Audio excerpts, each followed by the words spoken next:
यत्र यत्र रघुनाथ कीर्तनम् तत्र तत्र कृतमस्तकाञ्जलिः बाष्पवारि परिपूर्णगोचरम् मारुतिं नमते राक्षसान्तकम्।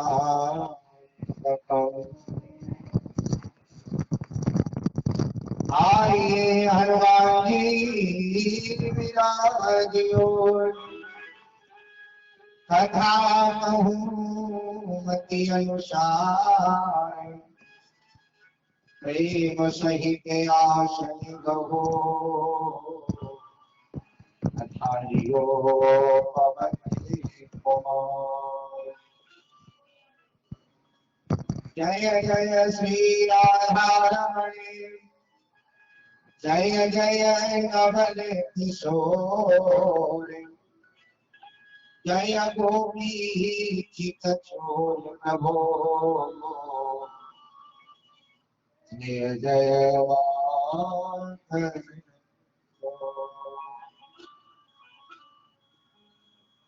आयु हुई समस्त भगवान के चरणों में समर्पित करने वाले समस्त भगवत रसिकजन आए द्वितीय दिवस की बड़ी मांगलिक मेला पर हम सभी लोग एकत्रित हुए हैं। भगवान की अमृतमयी कथा को श्रवण करने के लिए आए। कथा को श्रवण करने से पूर्व भगवान के पाद पद्मों का आश्रय लिया जाए। पश्चात ऐसी मति भगवान के द्वारा दान होगी। कुछ बताने का कहने का प्रयास करूंगा।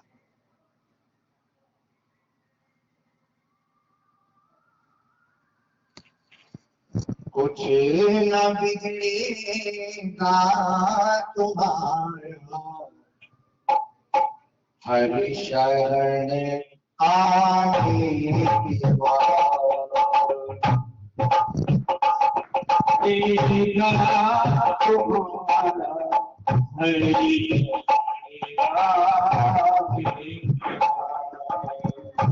हरि गोसी मिल जाएगी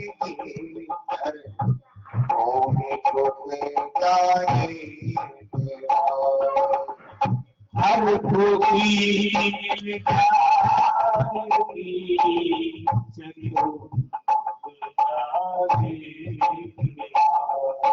सीताराम कटिलो बड़ी सीताराम कटिलो बड़ी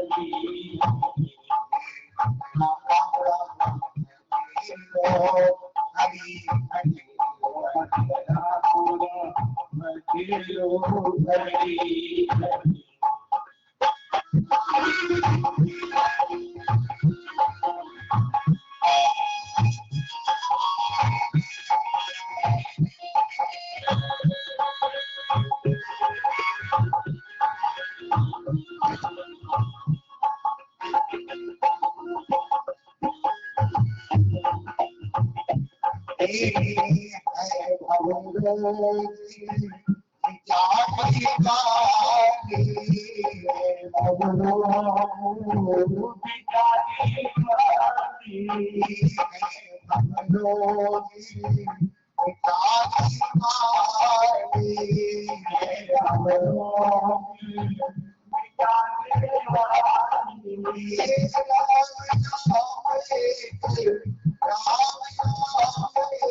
परम मंगल में श्रीमद् भागवत पुराण अंतर्गत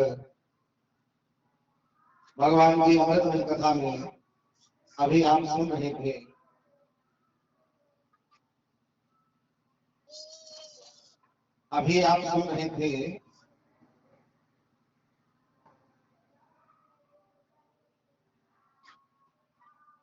कि भागवत सुनने से क्या होता है।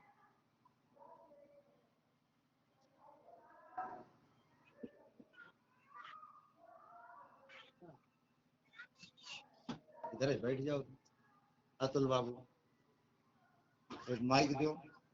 201 रुपया पवन छूट गया। 251 बोलो बोलो।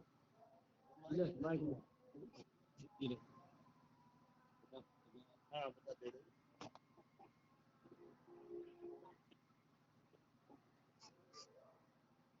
दोस्तों 51 रुपये हमारे पवन शुक्ला जी आप हमें दान दे रहे हैं। भगवान बुद्धि दे, कल्याण करे। सदगुरुदेव भगवान की।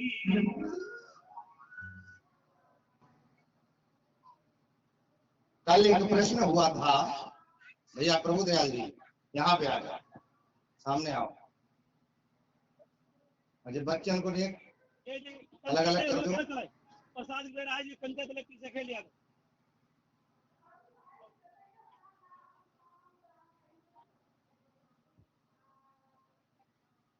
भागवत सुनने से क्यों सुने हम भागवत, यही प्रश्न था हमारा।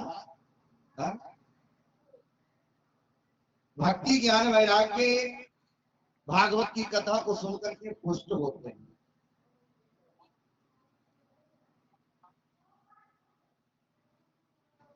अभी आपने कथा को श्रवण किया था, भक्ति ज्ञान वैराग्य की कथा। जब भक्ति ज्ञान वैराग्य भागवत की कथा को सुनकर के पुष्ट हुए तो नारद जी ने एक प्रश्न किया, महाराज आपने गजब कर दिया। मेरे जैसे व्यक्ति को भागवत की कथा को सुना करके अब हम ये जानना चाहते हैं कि भागवत की कथा को सुनकर के कैसे कैसे पापी करते हैं। सनकादि मुस्कुराए। सनकादि ने कहा कि नारद जी तुम ये कहते हो कि भागवत की कथा को सुनकर के कैसे कैसे पापी करते हैं, ये हम तुम्हारा प्रश्न ही खत्म किए देते हैं, ऐसा प्रश्न ही न करो। हम तो ये कहते हैं कि जिसने जीवन भर सिवाय पाप के और कुछ न किया हो, एक नंबर का पापी, और ऐसा पापी जो जीते जी भागवत की कथा को सुन ले तब तो तर ही जाएगा, लेकिन मरने के बाद भूत प्रेत योनियों में भी जाकर के कहीं भागवत की कथा एक बार भी सुन ले तो ऐसे का भी भागवत उद्धार कर देती है। नारद जी को बड़ा अटपटा लगा। नारद जी ने कहा, हम लोगों की तरफ से नारद जी ने एक प्रश्न किया, क्योंकि ये जितने प्रश्न होते हैं, चाहे वो रामायण हो और चाहे वो भागवत हो, ये जितने भी प्रश्न हुए ये सब हम लोगों की तरफ से हैं। ये इसलिए होते हैं कि आने वाले लोग प्रश्न करें उससे पहले हम ही ऐसे प्रश्न को उठा करके और उनका समाधान करवाएं। तो नारद जी ने कहा कि ऐसा कभी हुआ है महाराज? आप कहते हो कि भूत प्रेत योनियों में जाने के बाद में भी एक नंबर का पापी तर जाता है, तो कभी ऐसा हुआ है? कोई तरा है? कोई भूत प्रेत योनियों में जाकर के कोई तरा है? तो सनकादियों ने कहा कि ऐसी ही तुम्हें एक प्रमाण हम तुम्हें देने जा रहे हैं, बड़े मन से सुनना, बड़े ध्यान से सुनना। तो एक कथा सुनाई है, बड़े ध्यान से सुनना। कीर्ति श्याम इतिहासं पुरातनम् यस्य श्रवणे मात्रेण आपहानिः प्रजायते। कहा अगर किसी को पूरी भागवत की कथा ना भी समझ में आए दीक्षित जी, और उसने केवल इस कथा को ही समझ लिया, तो समझ लो भागवत का सार उसके समझ में आ गया। इसलिए ये कथा बड़े ध्यान से सुनने योग्य है, बड़े मन से सुनना इस कथा को। एक नदी है और उस नदी के किनारे एक गांव है। गांव का नाम है तुंगभद्रा। नदी का नाम है तुंगभद्रा और उस नदी के किनारे एक गांव है और उस गांव में एक पंडित जी रहा करते।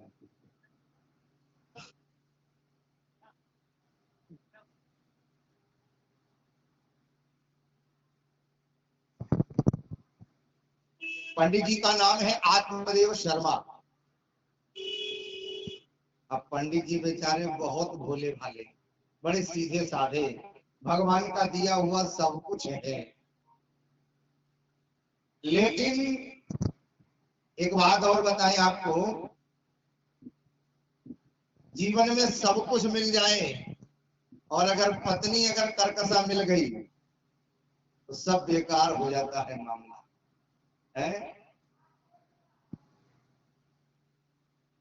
यही कथा देखिए, जीवन में सब कुछ मिल जाए, अगर अपनी भार्या पत्नी संगिनी अगर मन माफिक नहीं आई तो पूरी जिंदगी कितनी भी शांति पाने का प्रयास ढूंढते रहोगे लेकिन शांति मिलेगी।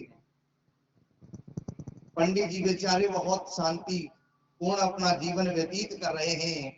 दैव योग से पत्नी मिली है, नाम तो धुंधली है, लेकिन यथा नाम तथा गुणा। जैसा नाम है वैसे ही गुण है। जब तक आस पड़ोस में किसी से झगड़ा न कर लें, लड़ाई न कर लें, तब तक पेट का खाना ही हजम न हो। इतना खतरनाक स्वभाव देवी जी का, लेकिन ऐसा स्वभाव मिलने के बाद में भी पंडित जी बड़े सहजता से जीवन निर्वाह कर रहे हैं। भगवान का दिया हुआ सब कुछ है,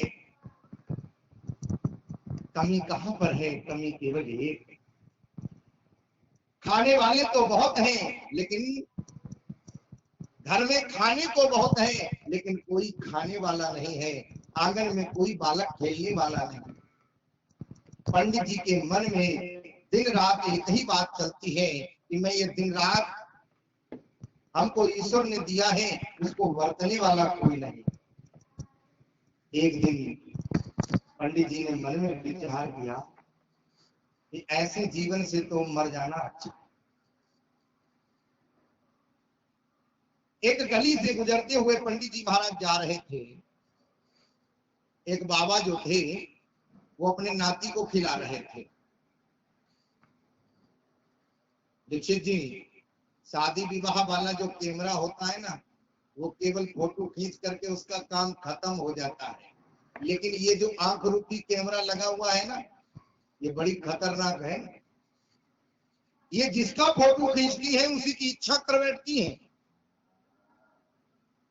पंडित जी जो वो देख रहे थे कि एक बाबा अपने नाती को खिला रहे हैं, पंडित जी के हृदय में बड़ी उत्कंठा जागी। हे प्रभु, ऐसा हमारे घर में भी बालक होता तो मैं भी इसी प्रकार बच्चे को खिलाता।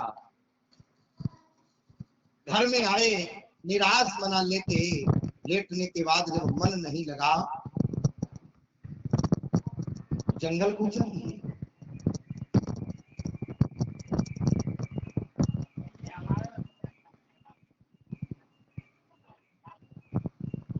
जंगल को चल दिए।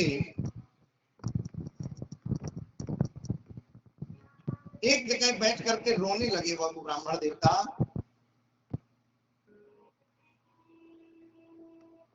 क्या करूं? और उसी रास्ते पर भगवान की कृपा से संत जो थे गुजर रहे थे।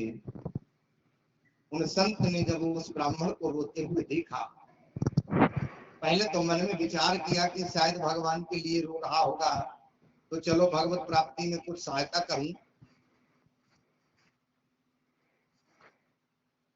पंडित जी के पास में वो ब्राह्मण, वो संत आए और संत ने आकर के जैसे ही ब्राह्मण देवता से पूछा, कथम रोदसी विप्रत्वम काते चिंता भरीयसी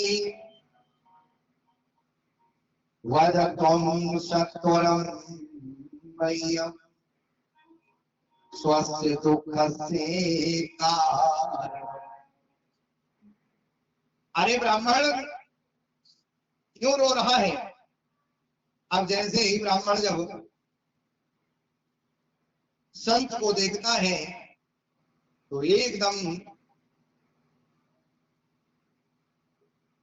मुक्त कंठ रो पड़ा। मुक्त कंठ रो पड़ा और तेज से रोने लगा। उन महात्मा जी ने पूछा, बेटा काहे को रो रहे हो? ब्राह्मण बोला, महाराज क्या बताऊं अपने कर्मों की गति। जिस समय मैं अपने पूर्वजों को जल देने के लिए खड़ा होता हूं, उस समय उन पूर्वजों की आंखों से आंसू बहते हैं।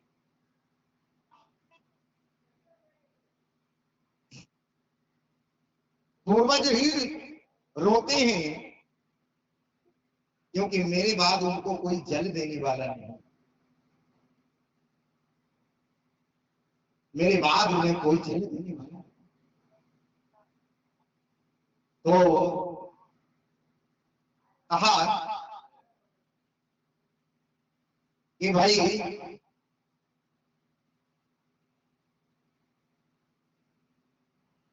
मैंने महाराज अन्य महात्माओं के कहने से, अन्य ब्राह्मणों के कहने से मैंने, लोगों ने कहा कि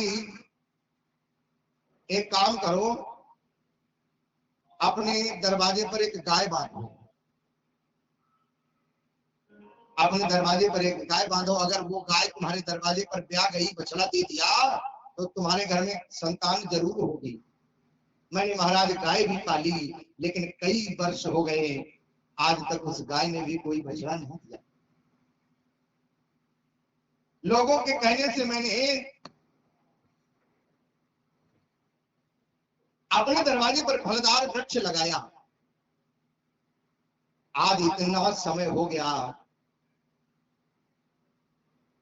इतना समय हो गया